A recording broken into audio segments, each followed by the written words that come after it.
श्री स्वामी समर्थ मंडळी, स्वागत आहे तुमचं माझ्या मिनी ब्लॉगमध्ये.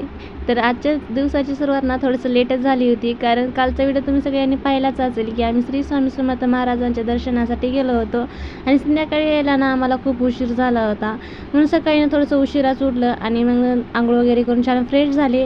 नंतर स्वयंपाकाची तयारी पण मला करायची होती. त्या अगोदर ना सगळ्यांसाठी इथे चहा ठेवला आणि मला आज गवारीची भाजी बनवायची होती.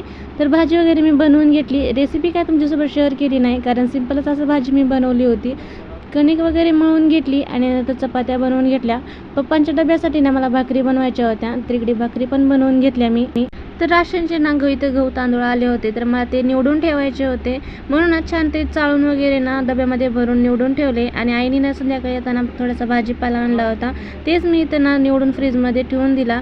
आणि संध्याकाळी आई कामावरून आल्यानंतर चहा पाणी वगैरे आम्ही करून घेतलं. तर व्हिडिओ कसा वाटला मला कमेंटमध्ये नक्की सांगा. आणि व्हिडिओ आवडत असतील तर व्हिडिओला लाईक करा आणि चॅनल सबस्क्राईब करा. बाय.